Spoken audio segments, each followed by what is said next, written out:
Close your eyes and imagine a time before time was counted. A world before names, before kings and queens, before even the very first word was written down. It's a place where the only voices echoing through the ages are those of wind, water, and wild beasts, and of our ancient ancestors, living on the very edge of survival.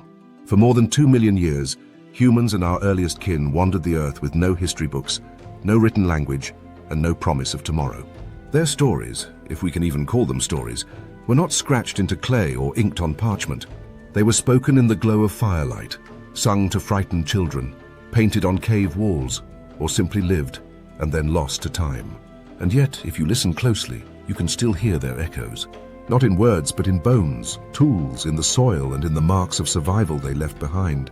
Tonight, let me take you on a journey back, far, far back, before civilization, before empires, before anyone wrote anything down.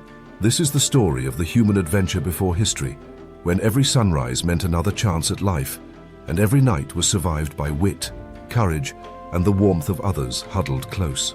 Picture a vast, icy plain beneath a silver sky. The sun hangs low, barely warming the frostbitten air. A band of hunters, men, women, and children, their bodies wrapped in animal hides, move silently through snow, tracking a herd of reindeer. The world is cold, dangerous, and immense. These are the first humans. We call them Homo sapiens now, but they don't know their own name. They know only hunger, fear, and hope. A small group has been stalking the herd for hours, maybe days. Each step is deliberate, every sense sharp. Their stone-tipped spears are precious. Each one took days to craft from flint, bone, and sinew. The hunters communicate without words. A raised hand, a whispered breath, a flicker of the eyes. A child clings to her mother's fur cloak, wide-eyed, learning by watching, not by reading. Suddenly, a cry breaks the silence. A reindeer bolts. The chase is on. Spears fly. The ground shakes as the herd stampedes, snow kicked into a swirling storm. One animal falls. Shouts of triumph, relief, and even laughter. Tonight they will eat. But it is never guaranteed. Sometimes the hunt fails. Sometimes a member is lost, trampled, or left behind. The world gives, and the world takes. As night falls, the clan retreats to a cave, firelight flickering on rough stone walls. Here they are safe for a while. The youngest children cluster close to the flames, listening as an elder, face painted with ochre and soot, begins to speak.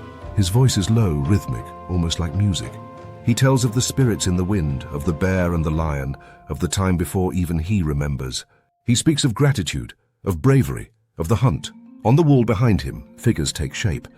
Mammoths, lions, hunters with bows, painted with pigments ground from earth and bone. This is their memory. This is their way of telling the world, we were here. For most of our species' existence, this was life. Cold, uncertain, but alive with purpose. A Paleolithic woman stands in the half-light, her hands red with the juice of berries she's gathered. Around her, other women sort roots, tubers, and nuts, whispering quietly as children play in the dirt. Men return from the river with fish, their hands raw from icy water. A new mother cradles her child, humming softly, an ancient lullaby.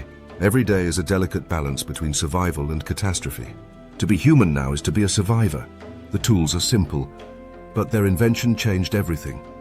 Sharp flint knives, pointed spears, scraping stones, bone needles for sewing hides. Each object is made by hand, passed down from one generation to the next. The secret of fire, how to coax a spark from stone, how to keep a flame alive through wind and rain, is guarded and treasured. In the evening, when the world darkens, the clan gathers around the fire. It is here, in the glow and warmth, that the soul of early humanity comes alive. Here, fear is driven away. Here, knowledge is shared, not through words written on paper, but through stories, songs, and mimicry. A child might learn how to knap flint by watching her father, then practice for days, cutting herself, failing, but trying again. A boy learns the way of the spear by shadowing his uncle on a hunt. Grandparents tell stories of animals no one has seen in years, of great hunts, of floods and famine survived. The community is small but close-knit. Each member's life is bound to the others. When food is found, it is shared. When someone is sick, all worry. When someone dies, their memory is carried in story, in objects buried with them, in a grave dug lovingly beneath stone. Life expectancy is short, but every day is fully lived. We were not alone in the world. For thousands of years, our ancestors shared the earth with other humans. Neanderthals in Europe and Asia, Denisovans in the Far East, mysterious hobbits on distant islands. Sometimes these groups met, and when they did, the result was often a blending. Children born of two worlds, inheriting strength, cunning, or resilience. But over time, these other humans vanished. Only our line endured. The reasons remain a mystery. Perhaps we were better hunters. Perhaps we cooperated more deeply, or adapted more swiftly to change. Or perhaps luck was simply on our side. Yet in the blood and bones of modern humans, the story of these lost kin remains, a genetic memory, silent but enduring. One day, a girl kneels in the dust at the mouth of a cave, her finger tracing the outline of a handprint. She presses her own hand into the mud, leaves her mark, then blows red ochre pigment across it. When she pulls away, her silhouette remains, an echo in stone, a declaration. I was here. Cave art, bone carvings, beads of shell and ivory. These are the first works of art. They are not just decoration, they are hope made visible, a connection to the past and a prayer for the future.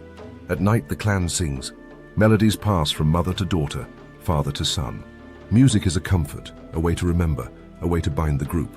Some songs tell of great hunts, others of loss and longing. The children listen and learn and add their voices to the chorus. The world itself is shifting. The glaciers begin to melt. Forests spread where tundra once reigned. Rivers grow swollen with new water. The air warms, and with it comes uncertainty. The old prey, the mammoths, the great cave bears, the herds of giant bison begin to vanish. Hunters must adapt, tracking smaller, swifter animals, learning the secrets of the changing forest. People move more often, seeking new lands, new rivers, new sources of food. Some days hunger gnaws at the bones. Other days a bounty arrives. A school of fish trapped in a shrinking pond, a grove heavy with wild fruit. The community endures because it must. One evening, a wolf approaches the camp. The clan is wary, the wolf is bold, but something different happens tonight. A child tosses a bone. The wolf sniffs, then eats. Over weeks, trust grows. The wolf lingers at the camp, helps chase off other predators. In time, she has pups, and those pups are less afraid of humans. This is the beginning of a partnership that will span tens of thousands of years. Wolves become dogs, companions, hunters, guardians. The human family grows. Now when the clan moves, the dogs move with them. Together they hunt, they guard the fire, they share the warmth. Thousands of years pass. As the world warms, the ice recedes and forests spread across Europe, Asia, and beyond. People begin to settle for longer in the best places. River valleys, lake shores, sunny clearings. The camps grow bigger, more permanent. Huts are built of wood, bone, hides. Children run along muddy banks, collecting shellfish, digging roots, gathering eggs from hidden nests. The diet changes. More plants, more fish, more variety. New tools appear. Microliths, small, sharp stones fitted into wooden shafts. The bow and arrow, fishing hooks carved from bone, baskets woven from reeds. These inventions mean less hunger, more certainty. At night, fires still burn, but the stories now include news from distant tribes, rumors of floods, of new animals, of strange objects found in river mud. The people begin to linger in one place for weeks, then months. Some families return to the same camp every year, building new huts on old foundations. A sense of home begins to grow. One spring, an old woman gathers seeds from wild wheat growing near the river. On a whim, she scratches a patch of earth and buries a handful of seeds. The rains come, green shoots rise. A miracle, food grows where none was before. Other women try the same, each year a little more. The idea catches on. Perhaps we can make the land feed us, instead of always chasing the land. The first gardens are tiny, just a few rows of grain, a patch of lentils, some wild peas. The work is hard, but the rewards are great. Less wandering, more food stored for the lean months. Children grow stronger. Farming is born, not in a single moment, but slowly in many places, over generations. With it comes the possibility of villages, of surplus, of a future more certain than the endless chase. The Neolithic dawns. The world is warmer, greener. People live in villages, clusters of mud brick houses surrounded by fields and pastures. Children wake to the sound of roosters crowing, not to the cries of wild beasts. Men and women labor in the fields, sowing grain, tending sheep and goats. Herds are driven to pasture, milk is gathered, wool spun, meat smoked and stored for winter.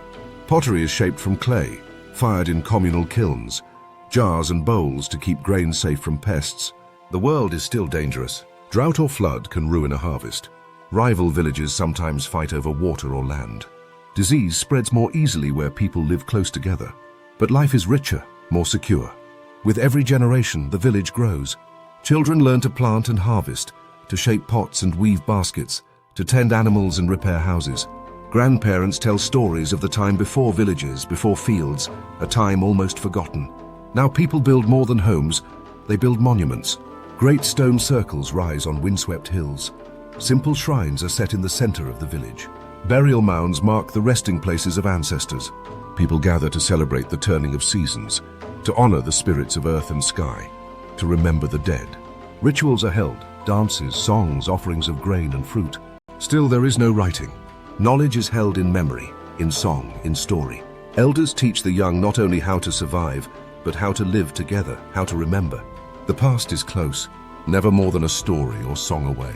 And then, in the villages along the rivers of Mesopotamia, something changes. Marks are made in clay, first as tallies and tokens, then as symbols for words and things. The very first writing begins, cuneiform, then hieroglyphics in Egypt. The story that was always told in voice, in paint, in music, now has another form. It will be written. It will endure. But for millions of years before the stylus ever touched the clay, humanity lived by wit, by hand, by memory, by story. Think back to the firelit cave, the river camp, the first garden, the bustling village. All that we are now we owe to those nameless ancestors. Their legacy is in our language, our art, our courage, our care for one another. Though their words were never written, their story is written in us. We are the children of the age before words.